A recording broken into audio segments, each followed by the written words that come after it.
Bien, alors je continue. Si vous êtes d'accord, j'attends votre retour.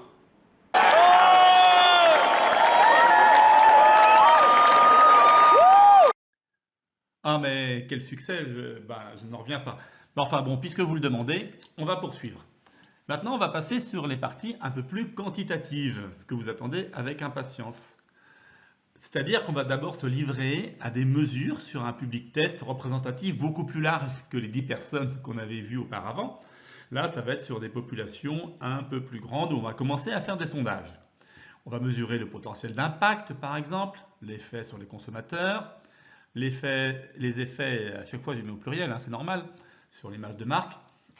Donc, en fait, on est en train d'essayer de faire un pré-diagnostic sur la compréhension de la publicité avant la campagne, pour savoir un petit peu ce à quoi on pourrait s'attendre. Ça ne va pas donner grand-chose de plus, mais ça va permettre peut-être de préparer les assortiments, de préparer les modes de livraison, de distribution, ainsi qu'un certain nombre de choses comme cela. Hein. Donc, ces mesures sont faites par des organismes tels Ipsos, par exemple, qui fait des enquêtes un peu plus quantitatives, où là, on va essayer de chiffrer. Vous allez voir tout de suite en quoi ça consiste. Alors, dans les post-tests, vous avez le plus célèbre, c'est ce qu'on appelle le Day After Recall. Alors ça, c'est fait par Ipsos, dont je parlais précédemment, où on mesure le souvenir 24 heures après la campagne. C'est-à-dire qu'une fois que la campagne est terminée, on pose la question aux consommateurs de ce qu'ils ont retenu en termes d'appréciation, en termes de cognition aussi évidemment, mais surtout en termes d'appréciation du produit. Donc après, il y a toutes les études d'impact, alors où on mesure par exemple la reconnaissance, le fait de reconnaître le produit, l'agrément, le fait d'apprécier le produit, le souvenir, le fait de se rappeler du produit, la perception que l'on peut en avoir et pour finir, c'est quand même ça le plus important, l'intention d'achat. Alors, ça, on fait des enquêtes sur des produits. Donc, par exemple, on fait une campagne de publicité sur une enseigne de grande distribution, par exemple, comme Intermarché ou Monoprix, comme on l'a vu récemment. Et on essaie tout de suite dans la foulée de mesurer ces différents aspects-là. Donc, ça peut être sur une voiture, ça peut être sur un produit de fast-food ou des choses comme cela. Alors comment ça va se mesurer cela? Regardez par exemple, là vous allez devoir, je vais devoir vous mobiliser un petit peu pour faire un peu de travail créatif. Vous allez devoir prendre une règle et tracer un trait. Voilà. Bon, ça y est. Non, recommencez-le. Là, il n'est pas assez droit votre trait. Voilà, un beau trait. Bon, c'est l'axe des abscisses, sur lequel on va mesurer le nombre de contacts. Alors qu'est-ce qu'on appelle le contact en publicité? C'est le nombre de fois, qui n'est pas théorique, hein, qui est quand même assez pratique, le nombre de fois où le public aura été en contact avec la pub. Alors par exemple, pour une affiche, pour un abribus, on considère qu'un contact moyen d'un abribus, c'est 40 contacts par semaine, puisqu'une affiche reste une semaine en place. Pour la télévision, c'est le nombre de diffusions, le nombre de fois où le spot a été diffusé et où la cible a été susceptible de le regarder. Donc par exemple 0, 5, 10, 15, 20, 25 contacts. Et là, on va prendre les pourcentages de chacun des critères que j'ai définis, enfin que j'ai présentés parce que je ne les ai pas définis, sur la diapo précédente. En partant de 10 jusqu'à 60%, bon, on pourrait aller jusqu'à 100%, mais en général, quand on a des taux de 60% pour certains critères, c'est déjà beaucoup. Prenons par exemple le premier en bleu, la reconnaissance. Là, on aurait un exemple où, avant publicité, on serait aux alentours de 20%, parce que le produit est déjà connu. Et là, on s'aperçoit qu'après 25 contacts, on arrive à un taux de 55%, ce qui est une belle progression. Et c'est pour dire aussi que vous voyez, au bout d'un moment, ça stagne, donc c'est peut-être pas la peine de dépenser plus, parce que chaque contact supplémentaire a un coût, évidemment. Alors, on pourrait avoir là en noir l'agrément, donc produit qui est avec un taux d'agrément. Alors, le taux d'agrément qui est placé à 32-33%, vous me direz, tiens, c'est bizarre, il est supérieur à la reconnaissance. Oui, parce que la reconnaissance, c'est sur le public général. Combien de personnes connaissent ce produit? L'agrément, c'est est-ce que vous aimez ce produit? Donc parmi ceux qui le connaissent, évidemment. Donc c'est 35% des 25 vus précédemment, évidemment. Alors là, on aurait un cas assez particulier parce qu'on pourrait se dire, ouais, alors l'agrément c'est pas mal, ça a progressé, mais néanmoins pas autant que la reconnaissance. Ça veut dire qu'on n'a peut-être pas été très bon sur le côté agrément, sur le côté appréciation du produit. Là, en jaune, vous avez le souvenir. Donc là, pareil, là on a une progression en revanche qui est bonne puisqu'elle est à peu près parallèle à la reconnaissance. Donc ça veut dire qu'on a fait un bon effort, on a eu un bon impact en termes de souvenirs. Ensuite, en vert, vous auriez l'image. Là, idem, là on aurait un exemple où la progression en termes d'image, qui n'était pas très bonne au départ, puisqu'elle était inférieure à 10%. Alors image, ça veut dire bonne image, évidemment. Mais on a réussi à la faire progresser. Et là, c'est beaucoup parce qu'on est passé de 10 à 40% quasiment. Une augmentation de 30 points, ce qui est énorme par rapport à cela. Voilà. Et vous aviez, et on a pour finir, l'intention d'achat. L'intention d'achat, bonne progression également. Alors là, vous voyez, ce sont des exemples tout à fait fictifs que j'ai complètement inventés. Là, on aurait une bonne campagne. C'est vraiment une très bonne campagne, mis à part peut-être pour l'agrément. Mais comme on voit que la progression de l'intention d'achat a été relativement bonne, moins forte que pour la reconnaissance, moins forte que pour le souvenir. Donc il y a peut-être encore des efforts à faire de ce côté-là. Mais néanmoins, vous savez, si vous avez ce type de résultat, c'est pas mal, puisque à chaque fois, il y a une progression de 30, 40 points parfois. Voilà. Alors ça, c'est pour mesurer l'efficacité. Évidemment, c'est après avoir passé la publicité, et ça permet d'avoir un bon petit panorama, un bon petit visuel sur la pub qu'on a faite. Alors, on utilise aussi des baromètres ou des tracking. Alors, c'est quoi les baromètres ou les tracking? Ça veut dire qu'on va mesurer, là aussi, vous allez devoir reprendre votre règle et votre crayon et pour me faire des beaux axes. Alors, c'est quoi les baromètres et les tracking? C'est l'évolution de la notoriété de l'image selon les campagnes. Comme son nom l'indique, le tracking, on va suivre un petit peu l'évolution. Alors, là, retracez-moi un beau trait. Mieux que ça, s'il vous plaît. Où là, on va mesurer l'échelle de temps, le temps qui passe.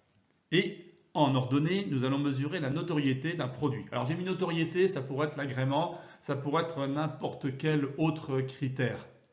Alors peut-être qu'il aurait été plus cohérent de prendre l'argument, mais bon, je ne vais pas réécrire là, c'est pas grave. Donc, au temps 0, là, vous voyez que vous avez ici un critère, donc avec un pourcentage, peu importe pourcentage X, peu importe, et vous avez ce critère de ce baromètre là où on a mesuré que notre notoriété, par exemple ici, était à ce niveau-là. Et après la campagne, donc à la fin de l'échelle du temps, alors ça c'est je mets d'autres axes sur lesquels je vais revenir après. À la fin de la campagne, on s'aperçoit que la notoriété, elle est ici, là, à ce niveau-là. C'est le baromètre T1. Donc, c'est assez peu. Si on prend l'évolution du T0 par rapport au T1, on s'aperçoit que c'est assez peu quand même. On s'est dit, alors là, la pub n'a pas été terrible puisqu'on a eu une progression qui est quand même minime. Oui, mais regardez ce qui s'est passé entre-temps. On a eu une publicité d'un produit concurrent. On a réagi quelques temps plus tard en proposant notre propre publicité. Et qu'est-ce qui s'est passé entre-temps? Eh bien, on va tracer ce qu'on appelle la courbe de tracking pour voir que finalement, c'est pas si mal parce qu'on a chuté énormément, comme vous le voyez ici par exemple, si je prends ce point-là, on a chuté ici, on commençait une chute assez vertigineuse à la suite de la diffusion de la pub concurrente. Pour arriver après à une relative stagnation, mais enfin néanmoins, vous voyez que notre taux, il était largement inférieur si on prend l'intervalle par rapport à ce qu'on avait connu au départ. Donc, on relance grâce à notre propre publicité, et là vous voyez que ça nous fait remonter. Donc finalement, c'est intéressant parce que si on prend les chiffres tels qu'on l'avait défini tout à l'heure entre le T0 et le T1, eh bien on s'aperçoit que on n'a pas eu une forte progression. Ouais, mais si on prend en compte, si on tient en compte de toute la contingence, c'est-à-dire de tout ce qui s'est passé en même temps, on a vu qu'on avait une pub concurrente et que finalement on a bien réagi et puis qu'on a réussi à redresser la barre avec un petit mieux. Donc du coup, c'est très positif ce truc-là. Hein? Alors vous voyez, c'est à ça que ça sert, ce genre de choses. Maintenant, des chiffres. Je sais que vous attendez ça avec impatience. Ah oui, alors j'avais oublié ce petit truc, le tracking, ça c'est le tracking de la notoriété, évidemment. Je vous laisse le temps de le noter. T-A-R-C-K-I-N-G. Ensuite, les ventes. Alors ça c'est important, parce que bien évidemment, c'est le nerf de la guerre. On ne fait pas ça pour faire joli. Rappelez-vous de ce qui avait été dit dans une vidéo pour un publicitaire. On n'est pas là pour faire joli, on est là pour vendre. Alors on va prendre par exemple un indicateur qui va permettre de comparer les ventes après-avant. Hein. Donc c'est l'indicateur efficacité à court terme. Alors là, on laisse un peu de place en dessous puisque on va on va faire une fraction, là, une double fraction. D'abord, on prend le volume des ventes, hein, les ventes en volume de la marque sur 3 semaines de campagne, les 3 semaines pendant lesquelles on a fait la campagne. Et on compare cet indicateur par rapport à la vente sur les 8 semaines précédentes. On fait la même chose sur le marché, en dessous. Vente, volume de base du marché sur 3 semaines de campagne. Hein, donc ça c'est le marché, c'est tous les concurrents, c'est pas que nous. Et pareil, on prend le volume de base du marché sur les 8 semaines précédentes. Alors, dit comme cela, ça fait un petit peu barbare hein, comme truc. Hein, notre volume sur 3 semaines, comparé au volume sur 8 semaines, pendant la campagne, les 3 semaines, les 8 semaines qui précèdent, et on fait pareil sur le marché. Prenons un exemple pour bien comprendre. Alors, on retrace les mêmes choses.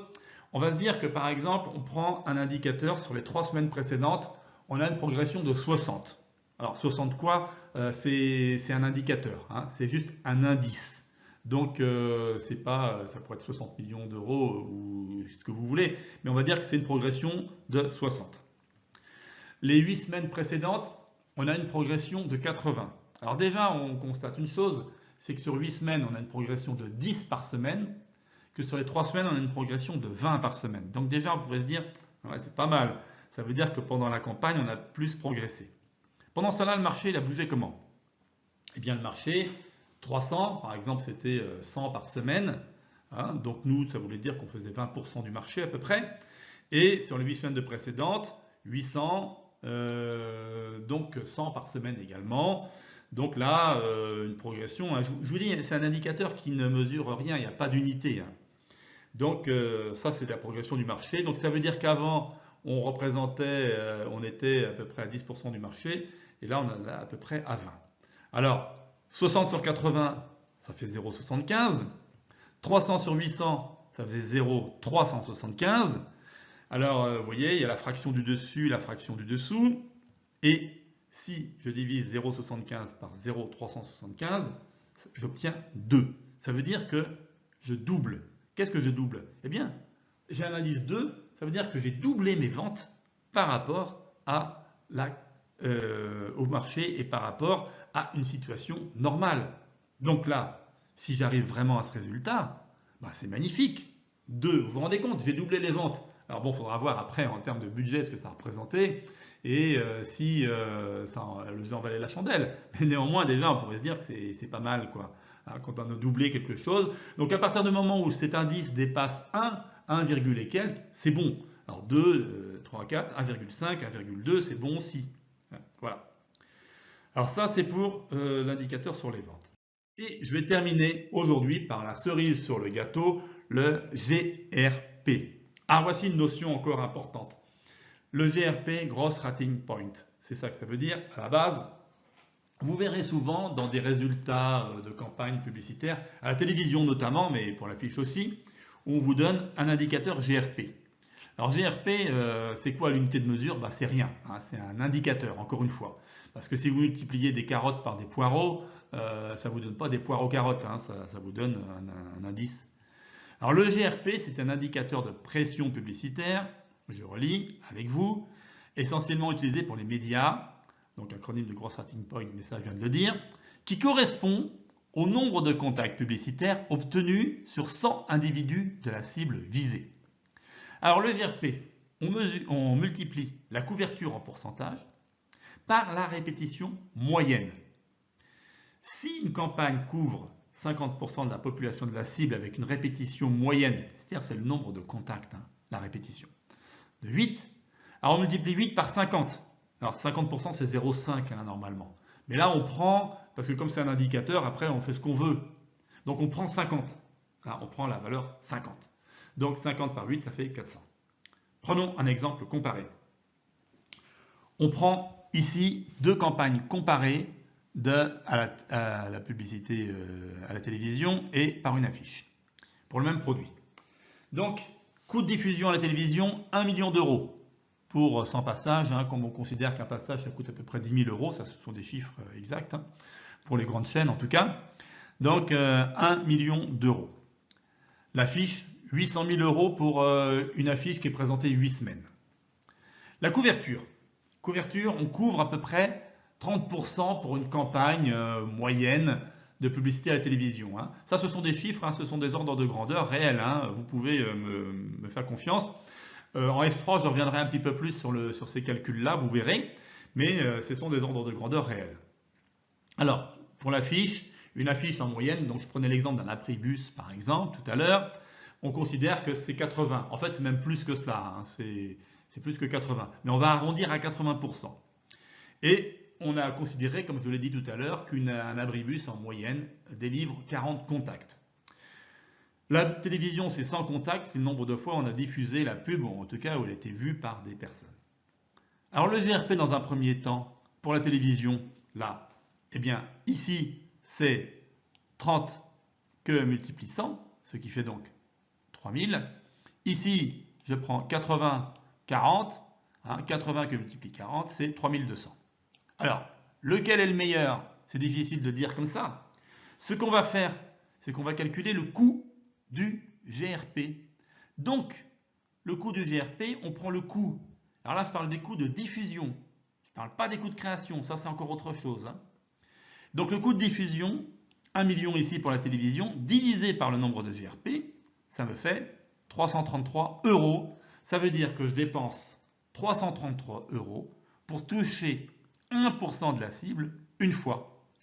Et là, 800 000 euros pour le cas de l'affiche divisé par 3200, 250 euros. Quel est le plus intéressant? Eh bien, le plus intéressant, c'est l'affiche. Mon affiche est beaucoup plus efficace parce que je dépense 250 euros pour toucher 1% de la cible une fois, alors que pour la télévision, j'ai dû dépenser 333 euros, ce qui est un peu plus. Bon, alors souvent on fait les deux, hein, de toute façon on fait affiche et télévision pour les grandes marques, hein, pour les grands annonceurs. Mais néanmoins, si dans certains cas, pour des PME, pour des campagnes un petit peu plus restreintes ou autres, si on devait se poser la question, ben là, vous voyez que en termes d'efficacité, si on s'en tient uniquement au coût, voilà ce que ça pourrait représenter. Bien, ça c'est tout pour aujourd'hui, pour ce lundi 5 mai. Hein, vous vous rendez compte, on est déjà au mois de mai. Alors, bien évidemment, ces formules-là, il faut les retenir parce que vous imaginez bien que dans un contrôle, je peux facilement balancer ce genre de questions parce que là, au moins, je suis rassuré par le fait qu'il y a des formules à appliquer. Mais surtout, ce qui m'intéresse, c'est pas de faire le calcul, c'est de savoir ce que ça veut dire derrière, c'est ce que ça dit derrière, c'est ça qui m'importe le plus. D'accord? Bien. Alors, on a terminé là-dessus sur la deuxième partie du cours. Donc là, vous voyez, je fais ça pour un petit rappel. Sur le pourquoi, le comment. Là, on vient de terminer le comment. Et puis, vous avez les différents éléments après pour le quoi. Ça, on verra ça la semaine prochaine. Pour l'instant, on va en rester sur ces premiers points. Je vous souhaite une très bonne semaine et je vous dis à très bientôt. Prenez soin de vous. Merci.